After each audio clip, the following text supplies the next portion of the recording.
Muy bien, está con nosotros en este momento una persona que sabe mucho de cine, sabe mucho de televisión y no lo digo yo, lo dicen las personas que están detrás de este evento que se realiza aquí en Colombia que tiene que ver con la industria, con la producción de cine en nuestro país. Recuerden ustedes que hemos estado hablando en nuestra página web sobre esos laboratorios gratuitos que está ofreciendo la Academia de Artes y Ciencias Cinematográficas de Colombia junto con el sistema de medios públicos de nuestro país. Está con nosotros Axel Kuchowski. Axel, bienvenido, gusto en saludarlo. Hola, ¿qué tal? Hola, Muchas ¿qué gracias tal? por la Muchas gracias por invitación. la invitación. Bueno, Axel, este evento que se realiza aquí en Colombia que tiene que ver con laboratorios de producción ejecutiva, pues tiene los retos de hablarle a las personas que se inscribieron en estos conversatorios sobre esos retos, ¿sí? Esos retos de la producción ejecutiva. Seguramente al principio de este año, cuando apenas empezamos a caminar por el tema del confinamiento y la pandemia, los retos eran muy distintos. No sé si ha cambiado el discurso de la producción ejecutiva durante este tiempo, pero me gustaría saber eso. ¿A qué viene usted precisamente en este conversatorio a hablarles a las personas que se inscribieron en el taller? Bueno, lo primero Bueno, es que no hay lo una primero es que no respuesta hay una única respuesta a única esa a pregunta. esa pregunta. Te estoy Podrías, escuchando, te estoy escuchando. me estoy escuchando a mí mismo. Ahí está, perdón. No hay una respuesta única a esta pregunta. Retomando un poco lo que decías. Hay algunos aspectos de la producción, algunos aspectos de cómo encaramos los proyectos que son exactamente iguales a antes de la pandemia y hay otros que nos obligan a repensar cómo construimos las narraciones. Pero en general, te diría que por más que suene un poco extremo lo que voy a decir, yo creo que la pandemia hay que verla como una circunstancia muy específica. O sea, esta idea de la nueva normalidad para mí es relativamente falsa. Y la idea de que todo lo que vino con la pandemia llegó para quedarse es discutible.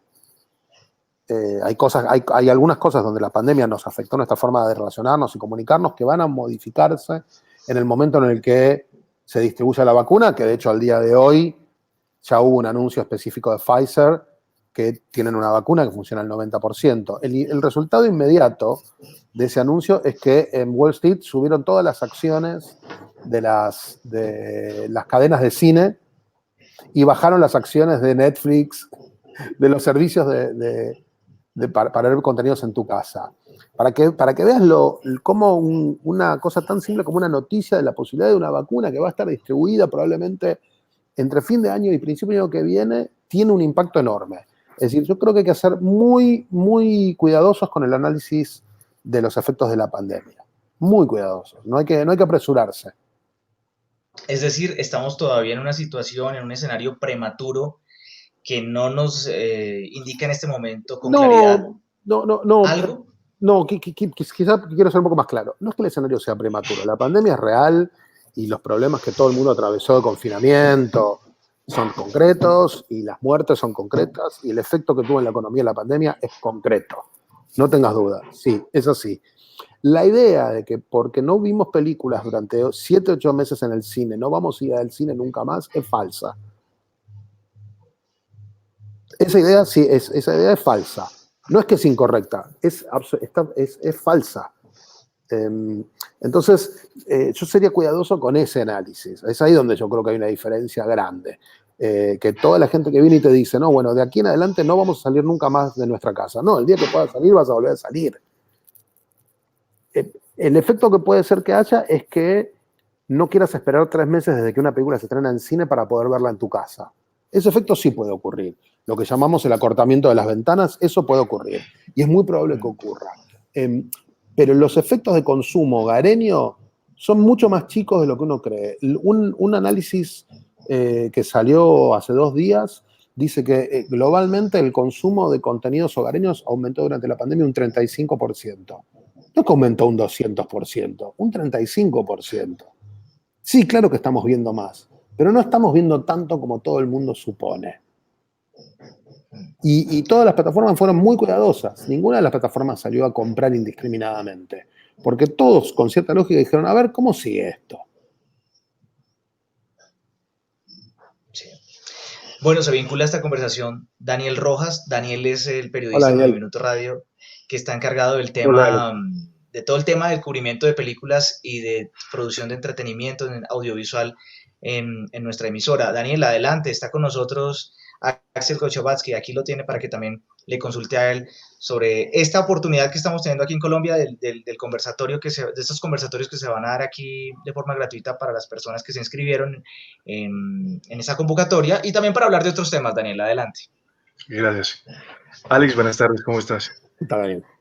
Ahorita que los estaba escuchando, me parece interesante también cómo la industria de Hollywood se ha movido por medio como de lo de la pandemia, ya que a propósito de lo que Sí. estaban hablando, Netflix yo creería que se ha posicionado mucho más como en el ámbito sobre lo que es Hollywood y las producciones. Ahorita se me ocurre un ejemplo como lo que pasó con Tenet, que la película es de Christopher Nolan, que le fue muy, muy mal. Y no van no van a recaudar lo que están. Pero esto sí está haciendo que Netflix recaude muchísimo más dinero que antes. Eso sí va a pasar, que va a transformar El- el protocolo de Hollywood en el hacer cine. lo que pasa es que Hollywood volvió a filmar hace Dos casi veces, tal vez. sí, hace 2 meses.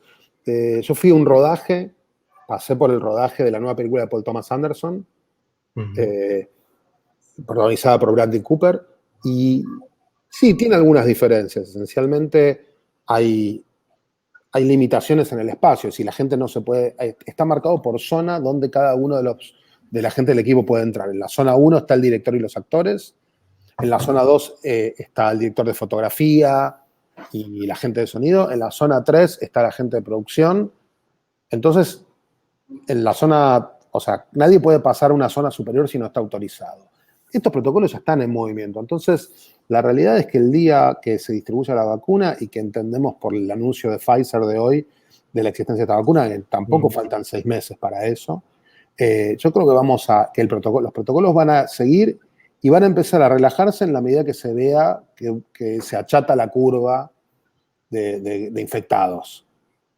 Pero no estoy muy convencido que vayamos a ver un cambio, un cataclismo ni en cómo se hacen películas y eventualmente en cómo se van a consumir. Lo que le pasó a la película de Christopher Nolan es que tuvo mal timing, tuvo mal sentido de la oportunidad.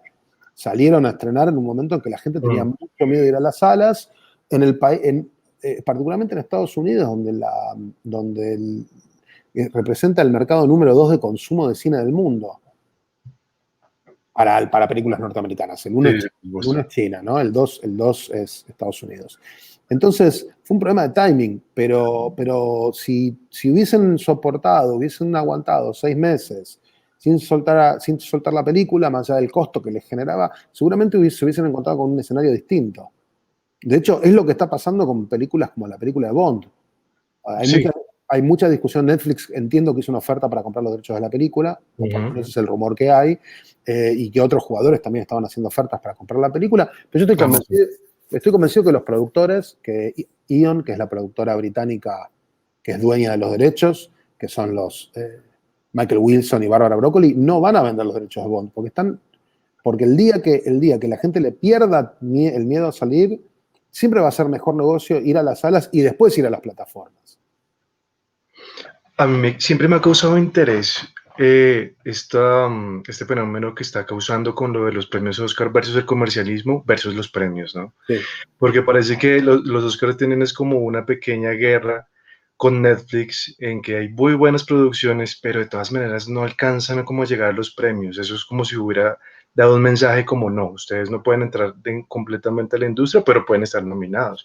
Como lo que le pasó a la última película de Martin Scorsese, que Bueno, estuvo muy nominada, pero fue una perdedora. Roma, por ejemplo, ganó película extranjera y sí tuvo premios en otras categorías, mejor fotografía, por ejemplo.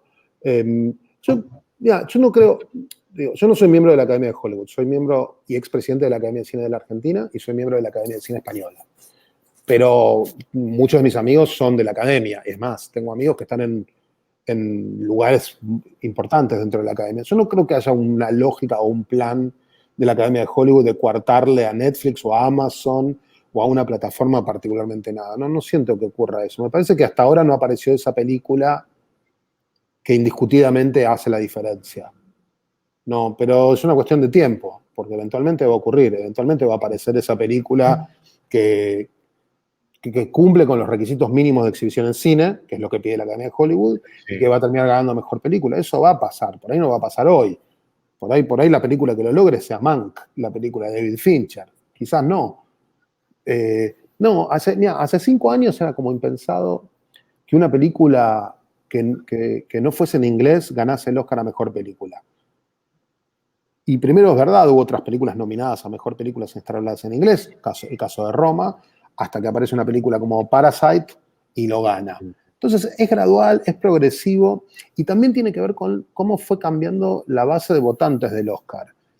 Todos los años la Academia suma nuevos miembros de diferentes países y cada vez es más una academia Con las global. visiones.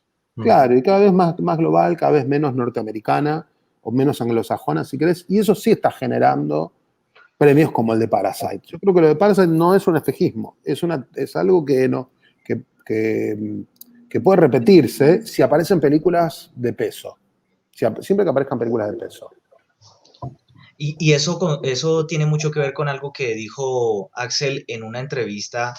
No me acuerdo en qué medio de comunicación fue que lo dijo, pero dijo algo sobre el tema de que si la producción argentina de televisión y de cine, si bien no alcanzaba a ser global, por lo menos sí que fuera internacional. Sí, ¿Sí? claro. Y entonces me hace pensar que en efecto ese debería ser la propuesta que se debería hacer cada territorio, cada país en el mundo. Al menos hablemos de lo que corresponde a Colombia y Latinoamérica, para 100%. intentar empezar a buscar un posicionamiento superior dentro de los contenidos audiovisuales y de Sí, las academias también. yo tengo esa diferenciación entre internacional y global, porque una película Me global gustaría normalmente, eso. claro, una película global es normalmente una película en inglés, porque es una película que penetra en todos los mercados casi al mismo tiempo. Una película internacional es una película que tiene relevancia internacional, que se ve en muchos territorios, no necesariamente en todos a la vez. Y ahí sí puede haber películas en idiomas locales. Digo, el problema que nosotros tenemos en Latinoamérica es que somos muchos países pegados uno al lado del otro. La gente cree que porque hablamos en general, salvo Brasil, un mismo idioma, la cultura es la misma y no es así, es muy diversa. Lo que funciona en un país no funciona en otro. Los éxitos locales de un país, que normalmente son comedias, no cruzan fronteras. Hay excepciones, pero en general no ocurre. Entonces, no podemos compararnos con mercados que tienen un consumo de cine local muy grande, que viven en un estado de bienestar, como el caso de Corea del Sur, por ejemplo, que es un estado rico, un país, una región rica, con un volumen de espectadores gigantescos. O la India, que es un país donde el cine norteamericano casi no tiene éxito, tiene un éxito marginal. Entonces no podemos compararnos contra eso, tenemos que encontrar un mecanismo propio. La internacionalización pasa por muchos lugares. Y hay veces que las películas que son éxitos internacionales son primero éxito internacional en otros países y recién después toman un tamaño gigante local. Hay otras veces que no, una película como Relatos Salvajes fue muy exitosa en Argentina antes de ser exitosa en otros territorios. Pero nos ha pasado de películas que localmente le fue bien, pero le fue genial internacionalmente. No hay una regla. Creo que no hay una regla. Lo que sí tiene que haber es una pregunta que creo que nos tenemos que hacer cuando hacemos películas, y es, ¿a qué público le puede llegar a interesar esta película? Y esa es una pregunta válida, una pregunta sólida. Ok, es una comedia local, es una comedia cuyo objetivo es alcanzar solamente un público en Colombia o en Argentina y no tiene ninguna vocación de viajar más allá de nuestros países. Ok, tiene que costar este dinero, porque si no, no tiene forma de repagarse y ese es el viaje que esta película puede hacer. ¿Es esta una película de festival? ¿Es una película art house que tiene la capacidad de verse en muchos países a la vez? Ok, bueno, quizás hay que coproducirla con 4 países que entiendan la propuesta. Me parece que los productores lo que tenemos que hacer es mirar proyecto a proyecto, tanto en cine como en televisión. Cada proyecto es un mundo, cada proyecto tiene que encontrar su novio o su novia ideal. Me parece que eso es un ejercicio que nos tenemos que hacer los productores al principio. La idea de que todos los proyectos tienen que hacer el mismo recorrido es falsa. Axel, en un sentido, como te lo estabas diciendo, que es muy cierto que la comedia es algo muy local. Hay chistes que Sí, solo claro. se entienden muchísimo en un país y si se pasan a otro, pierde completamente sentido. Pero hay una estética que sí ha tenido éxito, por ejemplo, en el caso de Ciro Guerra acá en Colombia, que ha tenido como un consumo más internacional. Argentina también yo creería que tiene como una estética propia, así que también como el cine mexicano, que también ha trascendido fronteras. En ese orden de ideas, ¿existe, por ejemplo, una estética en cada país que se haya fortalecido con el tiempo? Yo no estoy tan seguro, perdón, yo no estoy tan seguro que exista una. Me parece que hay una estética y una narrativa por director. Me parece que Ciro es Ciro. Me parece que Ciro, no, que puede haber gente que imite a Ciro, pero el estilo de Ciro es de él. Mm. Como el de Campanella es de Campanella, el de Damián Cifrón es de Damián Cifrón, como el estilo de Sebastián Lelio, siendo chileno, no se parece demasiado al estilo de Pablo Larraín, a pesar que Pablo produce muchas veces a Sebastián, ¿no? Sí. Digo, yo no estoy muy seguro que tengamos eso, que tengamos una estética particular por país. Lo que creo es que la región me parece que sí hay problemáticas de la región, que eso sí existe, que existen, que estás en una región donde la política es un tema constante, estás en una región donde el abuso de poder es algo que aparece referenciado en el cine y en las series todo el tiempo. La, la- me parece que esos son como elementos que son comunes en términos de región, ¿no? Digo, En esto de la producción, ¿buscas primero un nicho de mercado o primero el producto o el proyecto te busca primero a ti? Yo o busco las historias y la gente que las cuenta.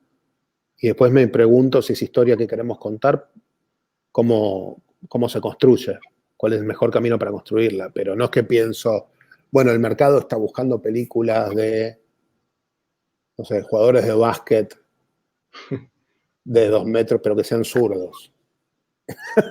Sí, sí, sí. Porque no, claro, porque no creo en esas cosas. Y de hecho, en todos esos libros que te explican cómo se escribe una película de tipos como Robert McKee o Sid Field, tampoco. Yo en esos manuales de cómo se escribe una película descreo, porque muchas de las películas que me gustan no entran dentro de esos manuales.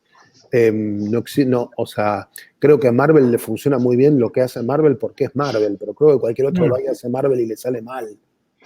posiblemente. Claro, que hay que leerlo desde ese lugar, que Marvel en realidad es el resultado del proceso creativo de 3 personas, ¿no? De Kevin Feige, de Luis, de Antonio y de Victoria Alonso. Y ellos son el cerebro de Marvel. Entonces, cuando hablamos del estilo de Marvel, hablamos primero de ellos y después de los directores que se suben al estilo de Marvel. Eh, pero no creo que uno pueda hacer una equivalencia. Yo no creo que uno pueda. No hay una fórmula Ciro Guerra, como no hay una fórmula Juan José Campanella, o una fórmula Pablo Larraín. ¿Entendés? Digo, yo tengo esa sensación. Eh, pero sí ves algo en la región que es que la política es un elemento constante de las historias que contamos. Y que el abuso de poder aparece a veces de forma directa y a veces de forma más sutil dentro de las narraciones. No me pregunte, yo creo que ahí sí hay algo de que Latinoamérica, común así como todo el cine inglés, siempre frontal u oblicuamente habla de la lucha de clases.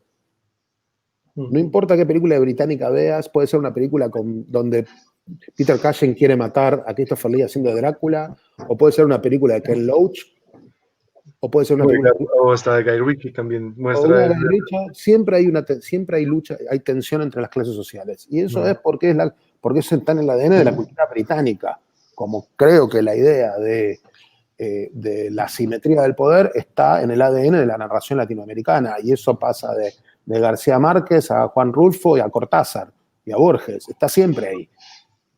O sea, Y pero te me falta. parece que, me parece que esas son cuestiones más culturales que sí se ven en el material, y que superan cualquier noción estética. Tengo esa sensación.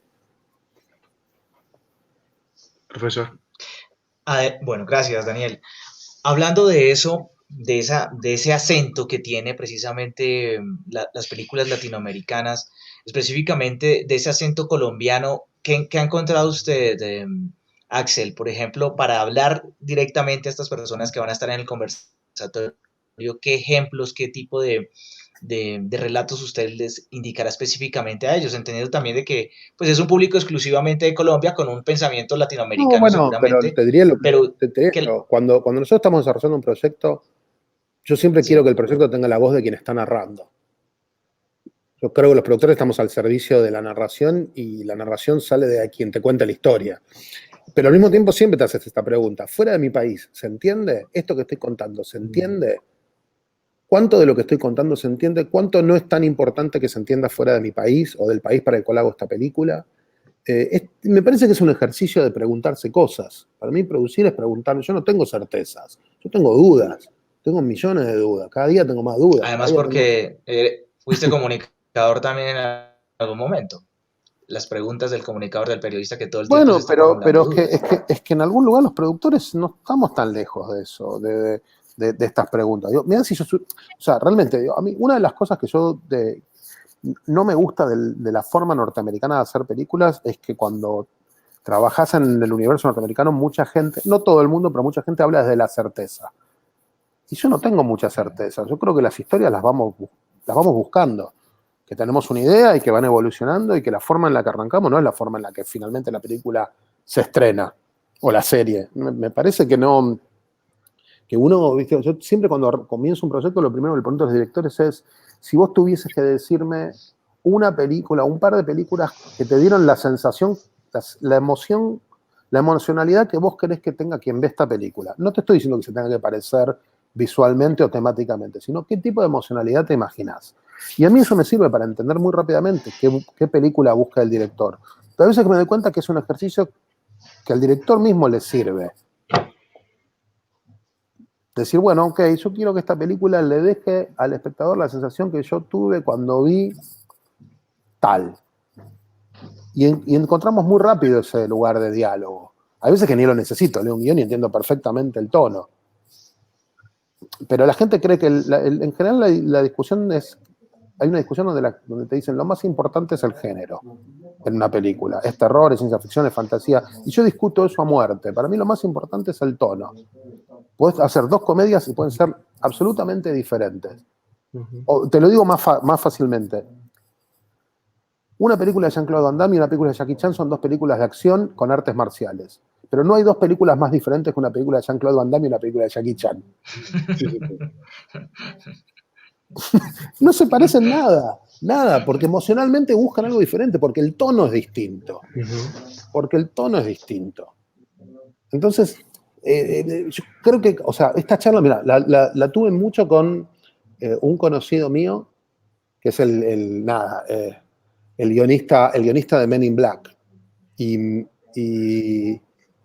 nada, y la charla era esto, era cómo creíamos los dos que el tono terminaba siendo mucho más importante que el género. Lo que te pasa es que el género te setea tu expectativa, pero no define tu proceso emocional frente a la película. Si yo te digo, vas a ver una comedia, vos esperás una cantidad de cosas determinadas. Exacto, sí. Eso es como tu cerebro dice, ok, es una comedia, si me tengo que reír, si no me río no alcanza el objetivo propuesto. Pero después en el tono están todas las diferencias y toda la riqueza de lo que estás contando. No digo, eso es lo que es la gran diferencia entre una película mediocre. Una gran película es el tono, no el género. A mí me causa gran interés por ejemplo, en tu trabajo en El secreto de tus ojos, hablando del tono y en el proceso creativo, por ejemplo. Sí. Yo siento como espectador que tiene muchos lugares comunes dentro del latinoamericano, dentro de la misma humanidad. O sea, el cariño, la compasión, el odio y ese final que a mí me encanta. Pero tiene muchos lugares comunes que uno como espectador le pueden llegar y eso también trasciende ciertas nacionalidades. Lo que pasa es que viste que hay una confusión entre la idea de lugar común y cliché, que no es lo mismo. No. El cliché es una fórmula, el lugar común es un acuerdo emocional de partes. Entonces, si nosotros nos emocionamos, si la mayor parte de la gente se emociona con una misma cosa, no quiere decir que eso sea un cliché. Hay veces que es un cliché y hay veces que no. Nosotros sí lo que sabíamos cuando estábamos haciendo El secreto de los ojos era cómo queríamos construir la narración en términos emocionales. De eso lo supimos desde el primer momento. Juan decía, yo quiero que esto que sea como una sinfonía que tiene dos temas musicales paralelos. Un tema es la tensión dramática, el thriller si querés, y el otro es la historia de amor. Y quiero que se crucen y terminen juntas. Entonces siempre estábamos pensando en cómo interactuaban esas dos dimensiones de la narración, que no son dos líneas paralelas, porque el punto de vista es uno solo, es el punto de vista del personaje de Ricardo Darín, de Benjamín Espósito. Pero siempre estábamos pensando eso, en ese equilibrio. Y todo el tiempo nos preguntábamos, bueno, ok, ¿y ahora qué está esperando el espectador? ¿Cómo podemos sorprenderlo? ¿Cómo nos podemos correr de este lugar? Fue un proceso muy rico en ese sentido, porque además Juan es alguien que escribe muchas versiones antes de salir a filmar. El Secreto tuvo como 8 o 9 versiones antes de la última versión. Y después se filmó y del anteúltimo corte al corte final cortamos 15 minutos de la película. Y eran 15 minutos que fue muy duro decirle a Juan, a esta película le sobran 15 minutos. Con esta cara de piedra se lo dije. Me gritó, me dijo, oh, no me digas eso, no sé qué. Y después me dijo, tenés razón, le sobran 15. Y le sacó 12 y medio, no sé, porque viste que los directores nunca te van a dar 15. Sí. Hay una pregunta que yo siempre quise hacer con respecto a esa película. La historia es bien hecha y el guión se me hace que está muy bien balanceado, pero lo que es el nivel dramático de ellos dos, y actoral, creo que también le dan el peso necesario a la película para que sea lo que es, en mi opinión, claro está. Está escrita para ellos. Juan escribió esa película con esa pareja en mente. Entonces, habiendo ya trabajado con Soledad en una película y con Ricardo, hasta ese momento, ya había trabajado en 2. Entonces, Juan tenía muy claro las potencialidades, las fortalezas de cada uno de ellos como actores. Hay otros personajes que fue un poco más una búsqueda. El personaje del mejor amigo que hace Guillermo Francella fue más una búsqueda. Fue una búsqueda porque Juan lo escribió más con una idea más abstracta. No tenía un actor pensado y yo le sugerí a Guillermo para el personaje. Y así con los personajes secundarios en general. Eso fue más una búsqueda. Es que ellos son muy concretos en la película, atrapan mucho emocionalmente al espectador, en mi opinión. Era lo que queríamos. Lo que queríamos siempre era que la película... Bueno, tiene que ver un poco con esto que yo te decía. Yo creo que el cine es un proceso de emociones sostenido por ideas y de ideas sostenidas por emociones, que son indivisibles. Que una película que no tiene ningún efecto emocional, aunque esté llena de grandes ideas, es una película que te olvidas rápido. Y una película de una emocionalidad sin ideas atrás también se te va a los 10 minutos. Sí, estoy de acuerdo. Hay muchas películas que tienen un gran presupuesto, pero se olvidan apenas de salir de la sala. Sí. No, y yo te digo algo, yo en lo personal soy muy... voy a decir algo que va a estar mal visto, pero el éxito comercial de una película no... Hay que estudiarlo, ¿eh? No hay que subestimarlo. No hay que subestimar, para mí no hay que subestimar a Marvel. Hay que tratar de entender por qué Marvel logra lo que logra. Yo no veo en Marvel un enemigo como productor. Yo no veo que para mí cualquier película que lleva a gente a las salas ya me parece que está bien y ya me genera admiración. Después yo construyo películas que tienen otra forma narrativa, pero no es que mis películas pelean contra Marvel o que Marvel anula la existencia de películas locales o películas con otra dinámica narrativa. Yo no veo para mí no hay una pelea a muerte entre las películas caras, las películas baratas, las películas locales, las películas internacionales, las películas para un público reducido o las películas que buscan la masividad, las películas nuevas y las películas viejas. Esa batalla no existe, eso es una ridiculez. Las películas están, si alguien las filmó, están. Sí, y en algún lado están.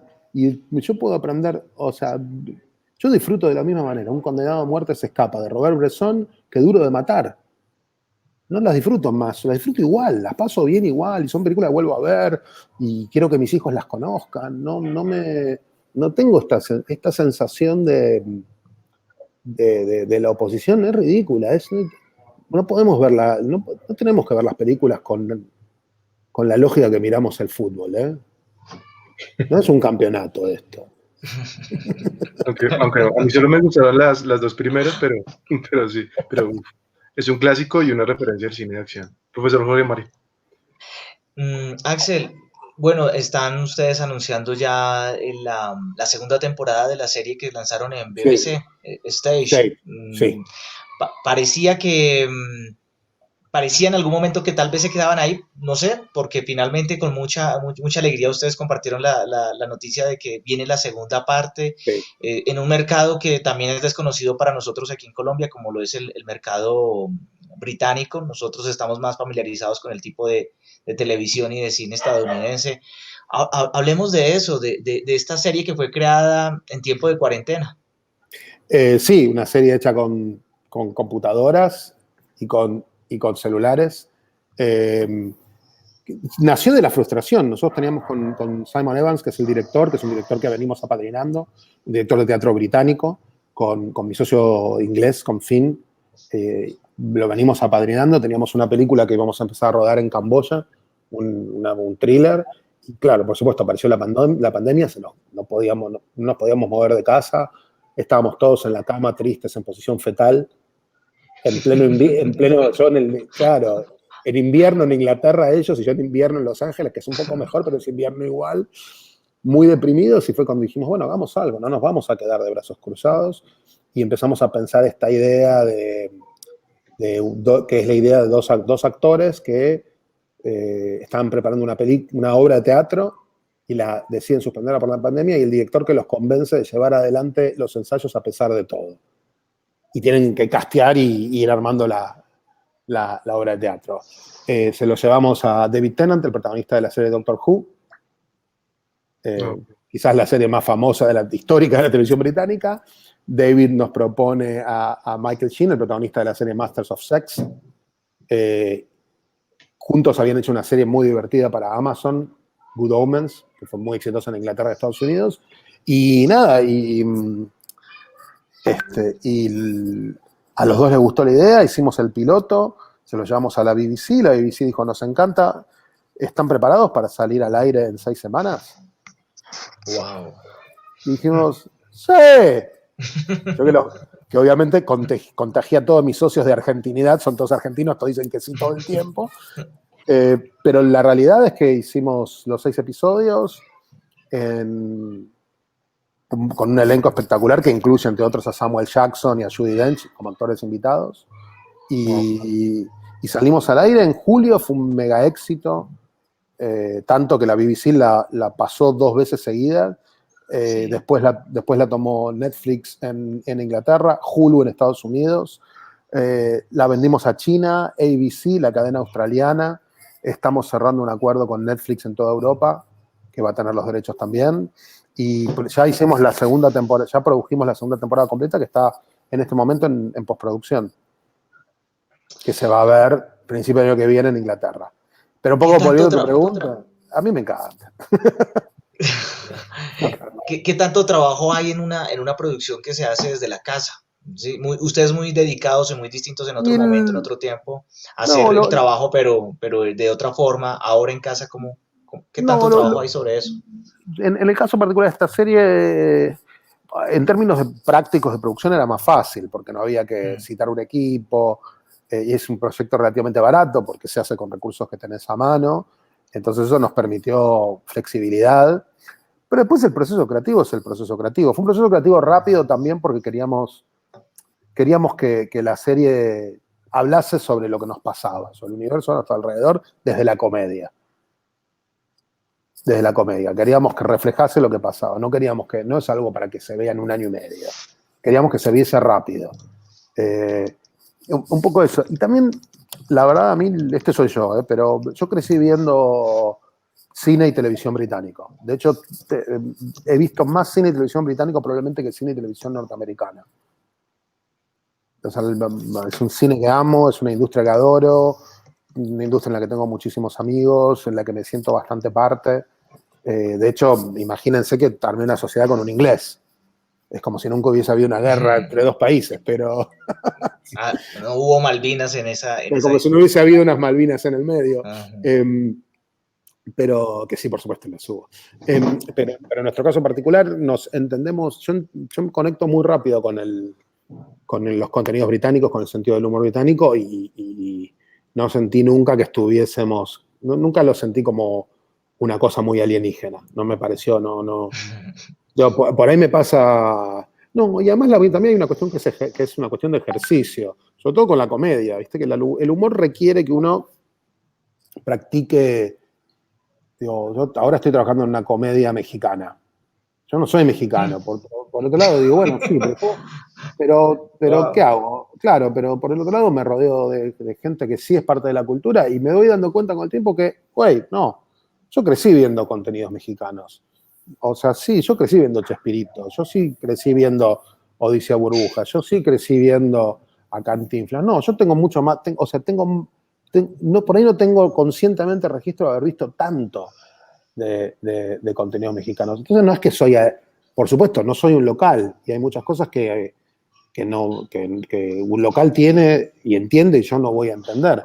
Pero no es que están hablando en sánscrito o en arameo y no entiendo nada. O sea, En esos procesos creativos, cuando se está armando un guión, en caso con diferentes nacionalidades, ¿cómo es eso de, por ejemplo, tomar diferentes tipos de humor de tantas cosas? El humor colombiano es distinto, aunque tiene muchas cosas en común, el argentino, sí, el mexicano puede ser, pero debe ser gracioso llegar a un punto en que de pronto solo un país se ríe y los otros se quedan mirando porque, ¿y este de qué se ríe? Porque no entiendo nada. sí. Sí, te diría que igual cada vez pasa menos también. Es verdad, cada vez ocurre menos porque cada vez estamos más expuestos a contenido de otros países. Una cosa es decirle tengo que. Miren, cuando yo crecí, cuando estaba creciendo, cuando era chico, en Argentina se estrenaba muchísimo cine internacional y hubo un momento donde dejó de estrenarse tanto cine diverso. Yo creo que con las plataformas se está recuperando un poco esto. Se está recuperando que haya alguien que vive en Cali y vea La Casa de las Flores y alguien que vive en Madrid vea una película, una comedia argentina. Y que algo de esto está empezando a moverse, que estaba un poco dormido. Es verdad que la comedia es local, eso es cierto. Pero también es verdad que los públicos empiezan a ser más permeables en la medida en que están más expuestos a los contenidos. Yo trato de no asumir un superpoder. No es que yo defino qué es gracioso y qué no es gracioso. No. Si hago una película mexicana, tengo que estar rodeado de mexicanos que me puedan decir que esto no es gracioso. Sí, por supuesto.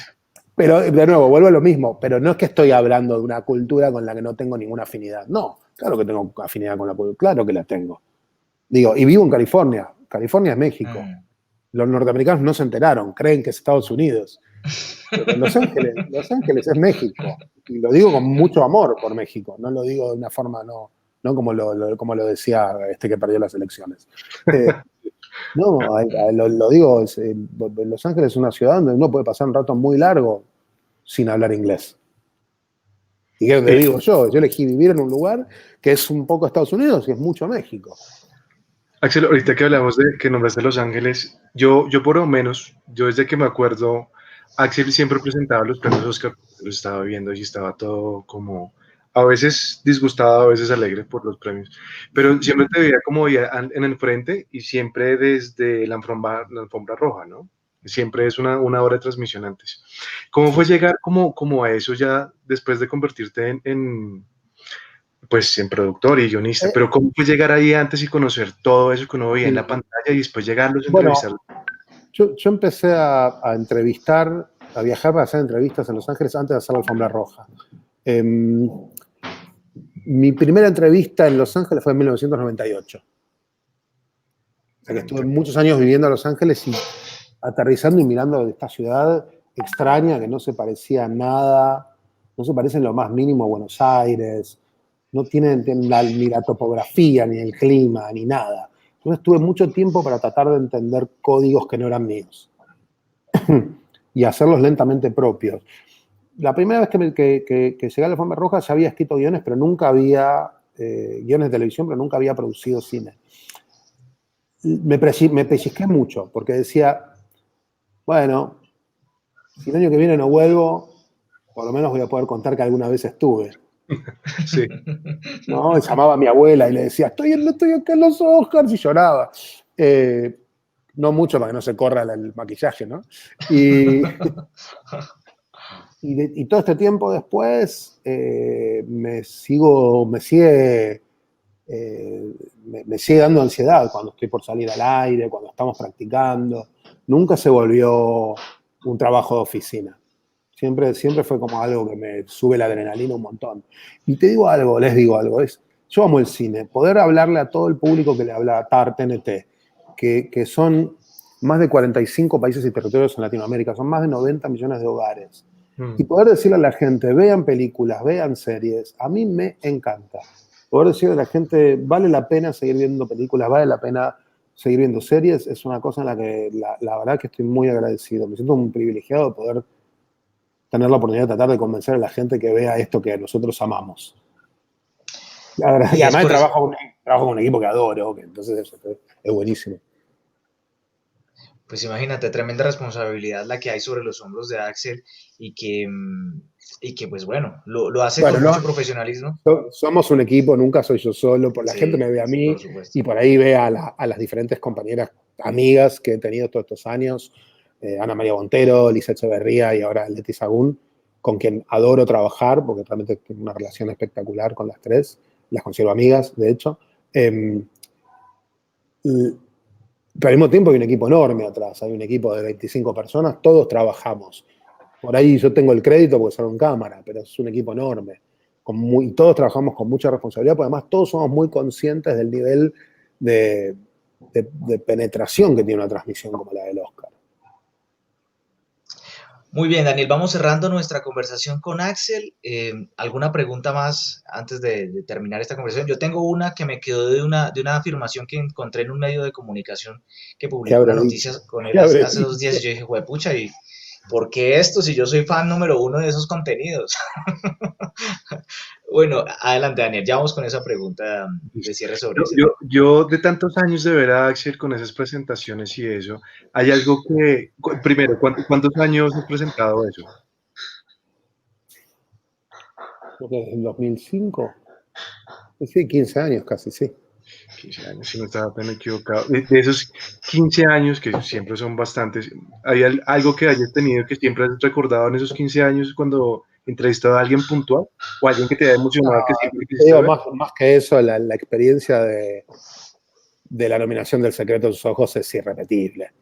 Estar en los dos lados de la alfombra, el estar en los dos lugares, no, y eso es increíble. Eso es una experiencia irrepetible. No se parece a nada. No conozco muchos casos. No creo que haya mucha gente que pueda decir, yo viví algo así. ¿De estar de un lado y del otro? Claro, sí, no me parece muy común. No, para nada. Sí. Fue juez y parte en esa oportunidad, como se dice aquí en Colombia, cuando uno está de un lado y del otro. En la misa y en la procesión. Eso. Axel, encontré que dijo en alguna entrevista hace poco que el género que está más en riesgo es el cine porno, pero el artículo no me responde el por qué. Yo lo leí una y otra vez. Porque con la distancia social la única forma que tiene el porno de sobrevivir es el día que exista el porno por telepatía.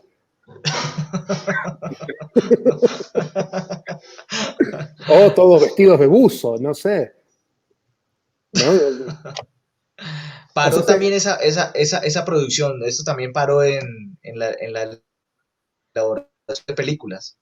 Esa sección del cine. Entiendo que sí, entiendo que sí.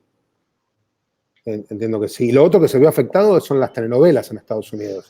Porque como no podía haber besos, la fórmula que le encontraron es que empezaron a reemplazar en los contraplanos de los besos a las actrices por maniquíes. Entonces ponían la cámara atrás del maniquí y el tipo besaba al maniquí y después en edición parecía que besaba a la chica. No sé si has escuchado alguna vez de porno lo veo más difícil eso. De Miguel Baroni con una producción que se llamó Pedro el Escamoso, que fue muy popular aquí en Colombia. Sí, claro. Sí, claro. Sí, aquí los canales tuvieron que acudir a las producciones antiguas porque pararon todo, ¿sí? No se produjo nada, no se ha producido nada, de hecho. ¿Y volvieron a poner Pedro el Escamoso al aire? Eso sí, un montón de vez. Pero Betty la Fea la han puesto 4 veces. Claro. Uy, ¿ya van 4? Uf. Ya van 4 repeticiones. Y en tiempo de pandemia van 2. O sea, en este mismo confinamiento. Con un poco de riesgo siguen adelante y después vuelven a poner Ecomoda. Nadie se Eso ya es un acuerda. riesgo alto. Es un riesgo más alto. Pero a mí me parece también interesante, por lo menos en un mercado como el colombiano, ya que el profesor José Mario nombró esa novela, que pues fue tan famosa a nivel mundial. Se estaba presentando por televisión nacional y también era de las tendencias de las 10 mejores más vistas de Netflix. Entonces, es muy gracioso también como ciertos mercados parece que no se aburrieran de ver lo mismo. Por eso es que a veces me parece arriesgadísimo, por ejemplo, la que nombraste ahorita, la de David Fincher, que yo le tengo mucha fe. Ahorita ojalá también tenga tanta audiencia como eso, pero hasta donde yo creería, en un país como Colombia, no creo que tenga tanta audiencia como una telenovela, la verdad.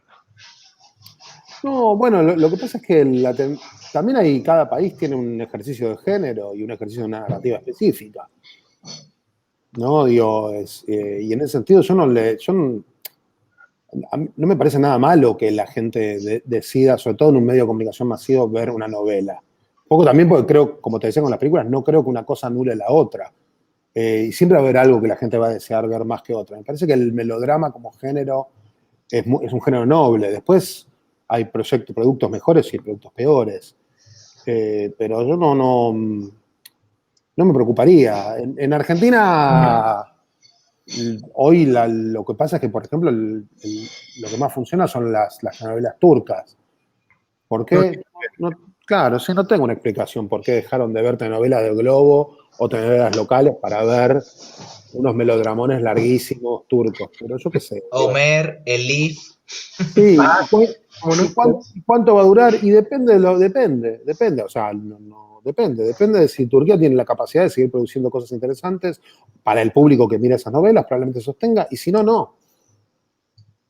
Una pregunta, tú como productor, ¿no es más barato de pronto comprar un producto ya hecho, ya con un mercado ya establecido y repetirlo que volver a hacer otro? En este caso, las programadoras compran Bueno, productos turcos y las reproducen y ya está. lo que pasa es que, digo, estamos hablando de televisión de aire. La televisión de aire tiene una búsqueda muy diferente a la televisión paga o a las plataformas. Y esas diferencias con el paso del tiempo se van a notar cada vez más. No es como- Sí, porque la televisión de aire es algo que esencialmente vas a ver gratis y que va a ser el lugar donde vas a ver los contenidos que no veas en otros lugares. Los canales de aire en el mundo cada vez exhiben menos cine, por ejemplo. Sí. Y el cine se convirtió en algo más de las plataformas y de la televisión paga. Cada vez se exhiben más contenido autogenerado porque es un lugar que no puede ocupar otro. Digo, me parece que lo que empiezan a pasar con estas plataformas es que cada una, entendiendo la televisión de aire y los canales de aire como plataformas, tienen un público natural cautivo y le hablan a ese público y por ahí no le hablan a alguien más. Sí. Muy bien, pues es Axel Kochabatsky, está con nosotros en esta oportunidad aquí en Uniminuto Radio, a quien le agradecemos este tiempo que nos ha concedido No, a por favor. propósito de este evento que ocurrirá aquí en Colombia durante el mes de noviembre. Mucha gente se ha inscrito, seguramente tendrás muchas y muchas preguntas de las personas que se han inscrito en el conversatorio Vamos que ha a ver hecho. con qué nos encontramos. Sí, de pronto te sorprendes. Y lo que me ha gustado de ti es que no tienes esas respuestas absolutas, sino posas como el sabedor de todo, que a veces suele suceder en algunas No, disciplinas, ¿no? eso es lo Yo que me yo le las sé dije. todas. No, es al Sí, revés, yo tengo más, yo cada día dudo más. sí, Cada día sé que sé menos. sí. Axel, ahora sí, finalmente, próxima edición de los premios Oscar, ¿te atreves a decir qué va a pasar en esa No. edición? Con esto no me atrevo que va pasando semanas, imagínate. Todo lo que falta para el Oscar. Está lejos, parece lejos, no, pero yo lo veo a la vuelta de la esquina. Vamos a ver con qué nos encontramos. Por lo menos espero que estemos todos ya en posibilidad de volver a encontrarnos en persona. Pues sí, sí. Ojalá que así sea. Ojalá sea así. Mil gracias, Axel, muy No, amable y feliz tarde. chicos, por favor, muchísimas gracias. Muchas gracias. A usted.